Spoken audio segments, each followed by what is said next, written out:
Olá, este é o podcast Ciência em Historinhas do projeto Com Química das Crianças da UniOeste. Eu sou a Olga Ritter. E eu sou a Ana Ritter. E hoje nós vamos contar para vocês a história das invenções, escrita por Monteiro Lobato, episódio 7, Ainda à Mão.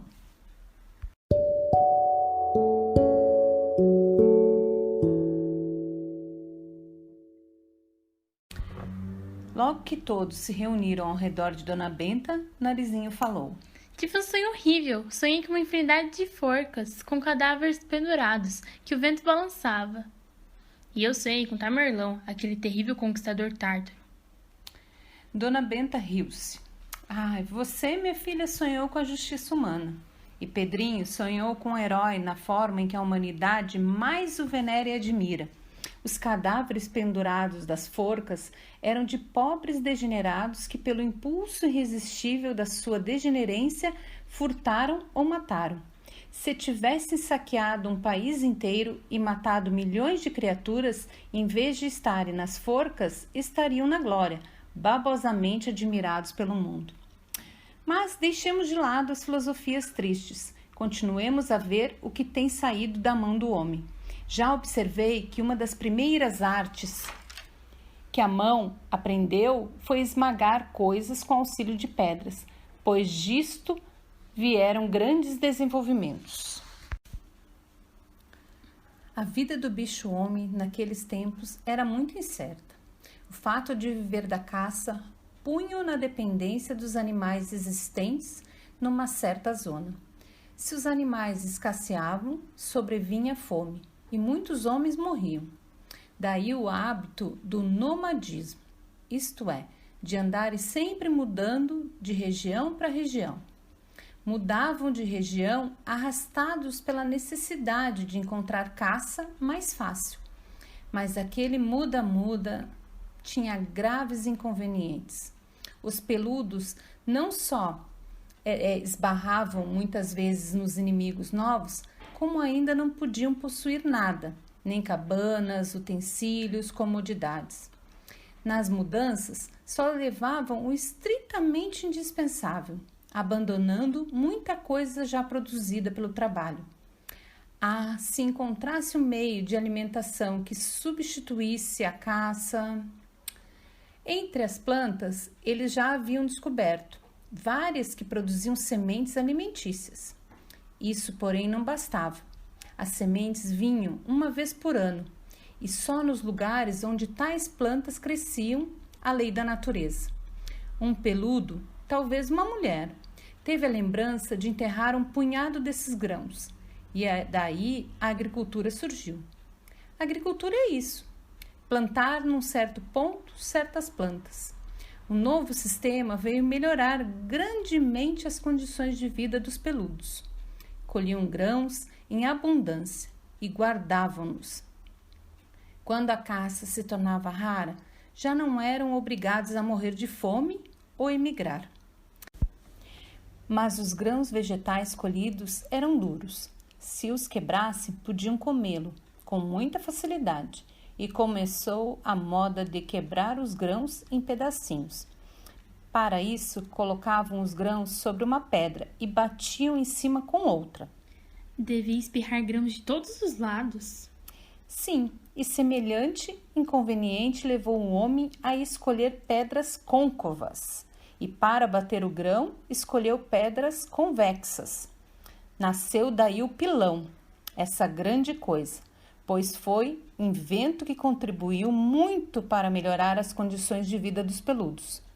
Só tinha 2 defeitos: exigir enorme esforço físico e ser de fraco rendimento. Imagine a trabalheira para apilar os grãos necessários aos estômagos de toda uma tribo. As pobres mulheres, porque todo o trabalho duro era feito por elas, né? Deviam nesse tempo levar o dia inteiro pilando. A necessidade põe a lebre a caminho. Uma das mulheres lembrou-se de esmagar os grãos entre 2 pedras chatas, girando uma sobre a outra. O esforço exigido era menor e o rendimento maior.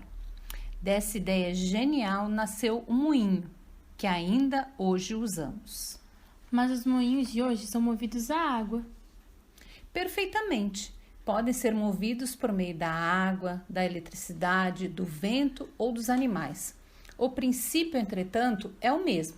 Sempre duas pedras planas entre as quais os grãos se trituram. No começo eram movidas exclusivamente à força de braços.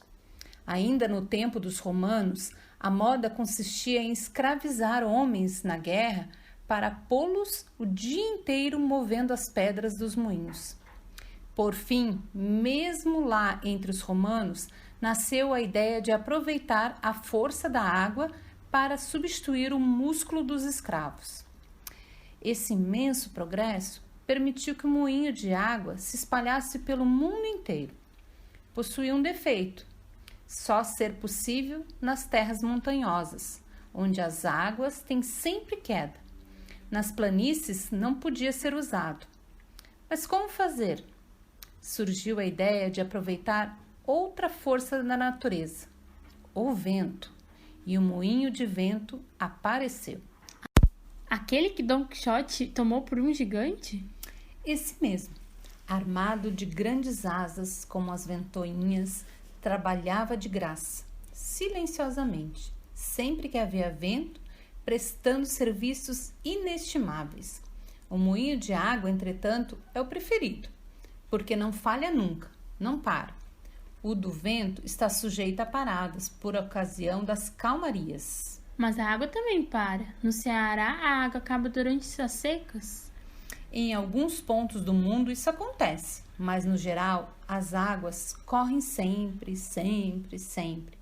Com maior volume na estação chuvosa, com menor volume durante o inverno, mas correm sempre. Hoje é a Holanda o país que mais aproveita a força do vento. Aquilo lá não passa de uma planura chata como mesa de bilhar, sem florestas que produzam lenha, sem quedas d'água que produzam força, sem carvão ou sem petróleo. A única fonte de energia natural é o vento, e os holandeses souberam aproveitá-la maravilhosamente. Não há vista da Holanda em que não apareçam os seus famosos moinhos de grandes asas. Empregam-nos para tudo: para serrar madeira, para moer trigo, para descascar arroz, para produzir eletricidade, para irrigar as terras de cultura, para esvaziar os diques. Por muito tempo, as duas fontes de energia mecânica que o homem encontrou, capazes de produzir energia dos músculos, foram a água e o vento. O vento com o defeito da irregularidade, ora mais forte, ora mais fraco, ora nenhum. A água com o defeito de estar localizada num certo ponto. Eu, por exemplo, tenho aqui ótimas águas para mover quantas máquinas queira. Já o compadre Teodorico vive se queixando de falta d'água. Era preciso aparecer uma nova fonte de energia, sem esses inconvenientes. E daí que apareceu o carvão de pedra.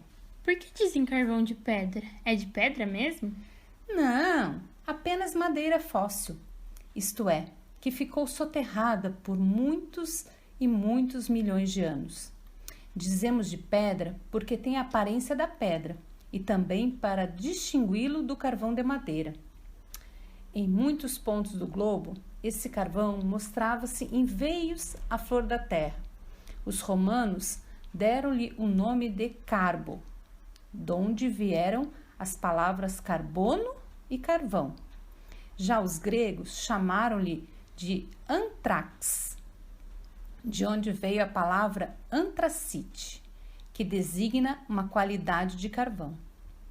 Já os antigos povos do centro da Europa chamavam-lhe de coal, donde surgiu a palavra inglesa coal, que é como lá chamam o carvão. Mas por que o carvão produz energia? Espere, houve um tempo em que em muitas zonas da Terra a quantidade de árvores era imensa por causa de muita umidade do clima. Isso há milhões e milhões de anos. Depois, nos grandes terremotos, que houve, imensas florestas foram soterradas e a madeira se transformou no tal carvão fóssil. Para queimar, os gregos e romanos aproveitaram o carvão encontrado à flor da terra. Era pouco, foi acabando. Começou-se então a escavar o chão para extrair o que estava mais profundo, sobretudo na Inglaterra, cujo subsolo era todo ele um imenso bloco de carvão. Mas quando os buracos chegavam a certa profundidade... Já sei. Aparecia água. Aqui no sítio, um buraco de 5 metros já dá água. Isso mesmo, Pedrinho. O aparecimento de água nas primitivas minas de carvão veio atrapalhar o homem. Ele teve de inventar a bomba. A bomba é um instrumento para elevar até a superfície a água que se acumula nos buracos. Mas a bomba precisa ser movida. E onde a força para mover tantas bombas dia e noite? Primeiro, usaram-se a força dos músculos do homem e dos animais. Ficava muito caro. Tão caro que a tirada do carvão começou a não compensar. Daí, tornou-se preciso descobrir força mais barata para mover as bombas. E toca o homem a escarafunchar o cérebro. Essa é que é a verdadeira mina, vovó? Sempre que o homem fica atrapalhando, cavoca o cérebro e tira uma ideia. Isso mesmo, Narizinho. Foi assim que aconteceu no caso do carvão. Atrapalhados com a água das minas, os ingleses começaram a estudar. Leram na história que os antigos da cidade de Alexandria tinham inventado uma máquina de fogo que trabalhava melhor que os escravos. Mas com a destruição do Império Romano, essa máquina se perdeu. Ninguém sabia como era, nem em que princípio se baseava. Só sabia que fora inventada. Privados de qualquer informação, tornou-se necessário inventá-la de novo. Aqui entram em cena duas forças contrárias. De um lado, a inércia da grande maioria dos homens, que são como as árvores, os peixes, os animaizinhos caseiros. Não querem mudanças, têm medo das novidades e combatem-nas, chamando loucos aos que pensam de modo contrário. Se sempre vencesse a ideia dessa gente inerte, o mundo jamais mudaria coisa nenhuma. Do outro lado estão os pioneiros, isto é, os homens de ideias, amigos das novidades, os que inventam, os que criam coisas novas. O pioneiro é sempre combatido pela carneirada inerte, difamado, insultado, perseguido. Mas quando vence e realiza sua invenção, a carneirada inteira corre a aproveitar-se dela. Os pioneiros ingleses que procuravam inventar a máquina que substituísse o músculo, a queda d'água e o vento, não descansavam. Dia e noite pensavam naquilo, estudando, experimentando, consumiram a vida numa luta sem tréguas. O problema era aproveitar a força do vapor d'água. Queimando o carvão, obtinha-se o calor. O calor evaporava a água. O vapor d'água era uma força. Como, porém, escravizar essa força? Como fazê-la mover as rodas de uma máquina?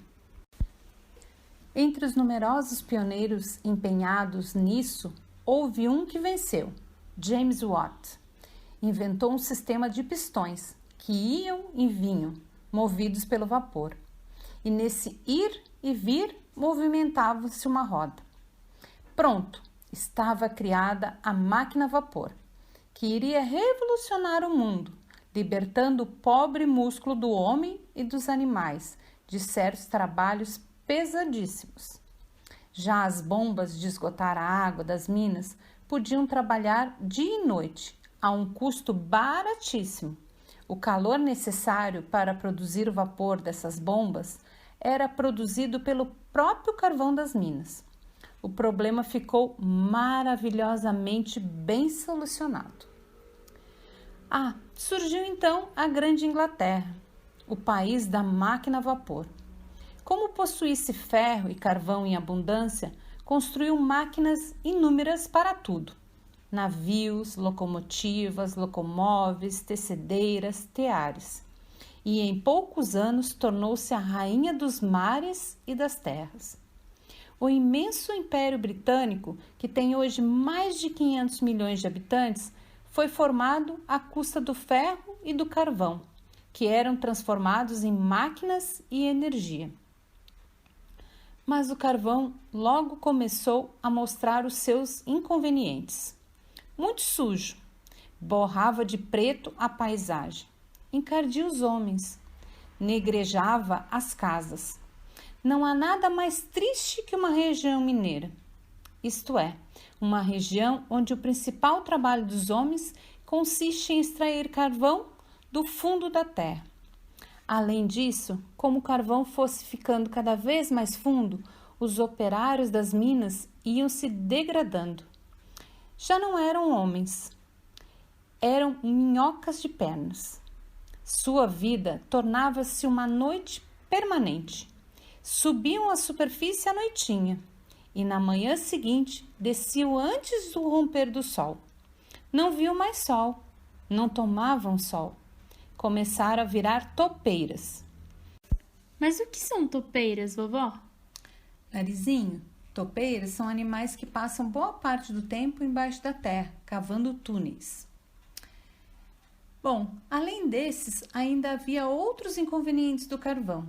O carvão requeria muito transporte e, como se estivesse ficando cada vez mais fundo, ia logicamente encarecendo. E vinham a greve dos mineiros, e lutas e desesperos. Era necessário inventar coisa melhor. Começaram então a aparecer o petróleo e a eletricidade. O petróleo é como um carvão líquido. O fato de ser líquido tem suas vantagens. Sobe lá do fundo da terra por si mesmo ou por meio da sucção das bombas. Não tem que ser carregado.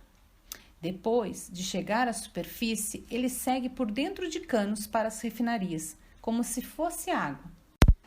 E tem muito maior valor que o carvão, porque produz mais calor e é muito mais limpo e pode ser levado em latas para todos os pontos do globo. Uma lata de gasolina, por exemplo, o que é? É uma certa quantidade de força enlatada, remetida para qualquer ponto da Terra. O homem solta num ponto em que precisa produzir força, e ela então se transforma em energia mecânica para mover os automóveis, os tratores, as máquinas de qualquer espécie. Mas gasolina é petróleo? Não. Petróleo é o óleo bruto como sai da terra. Nas refinarias é refinado, isso é, transformado em vários outros produtos de maior valor, como a benzina, a gasolina, o querosene, o óleo combustível usado nos motores diesel, o óleo lubrificante que serve para engraxar os eixos das máquinas, enflite que serve para matar mosquitos, empiche e asfalto que servem para o calçamento das ruas e em mais de 300 produtos de menor importância. 300, vovó? Que colosso! Mas então o petróleo é realmente uma substância maravilhosa. E é por isso a luta entre os povos modernos gira sempre em torno dele. Guerras tremendas já foram causadas pela disputa dos terrenos petrolíferos. A Guerra do Chaco, por exemplo, na qual morreram 70 mil homens, não teve outra origem que senão os terrenos petrolíferos. Mas ao lado do petróleo vai crescendo a forma ideal de produzir energia, a eletricidade. Isso é que é a maravilha das maravilhas. Como se produz eletricidade? Ou melhor, o que é eletricidade? Não sabemos, meu filho. É uma força que anda no ar e que o homem conseguiu tornar sua escrava. Desde os tempos mais antigos já era conhecida. Aquele Tales de Mileto, de que falamos na geografia, observou que, esfregando com uma lã um pedaço de âmbar, esse âmbar ficava carregado de uma força que atraía pequenos corpos. Era a eletricidade. O esfregamento de certos corpos ou a fricção concentra essa força num certo ponto, tornando-a aproveitável. Era preciso inventar a máquina esfregadora, e o sábio inglês Faraday inventou o dínamo. O que é dínamo? Bom, Pedrinho, dínamo é uma roda que gira de modo a produzir muita fricção e que, portanto, produz muita eletricidade. Para mover o dínamo, temos de usar uma força mecânica qualquer, a força do vapor ou a força da água. O dínamo o que faz é transformar essa força mecânica em uma força elétrica. E qual a vantagem dele? Pedrinho, a vantagem é grande. A força elétrica não é aplicada unicamente no ponto onde é produzida, como a força do vapor. Pode ser enviada para muito longe, a centenas de quilômetros. Vai por um fio de cobre, invisível, quietinha, limpinha, sem sujar coisa nenhuma, sem cheiro, sem sabor, sem nada. Sem nada não, tem faíscas. Se a gente mexe nela de mau jeito, nossa senhora, fica danadinha e espirra fogo. Sim, Pedrinho, ela quer andar sempre em ordem, dentro dos seus fios. Não tem culpa de que os desastrados a irritem. Respeitando-lhe as leis, fazemos dela a mais humilde e prestimosa das escravas, tanto para mover as locomotivas enormes como as nossas máquinas de costura, de batedeira de ovos. Mas, desrespeitando suas leis, ela reage de uma maneira mais violenta, fulminando as criaturas, incendiando as casas.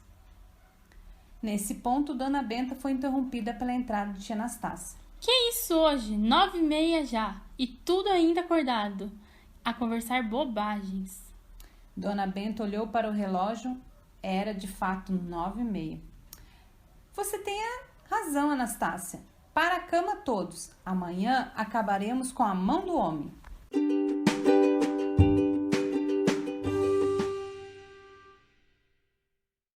E essa foi a historinha de hoje. Lembrando vocês que toda quarta-feira tem mais uma historinha. O próximo episódio será o 8, Últimas Mãozadas. Ah, e não esqueçam de curtir e compartilhar com seus amiguinhos. Tchau, tchau!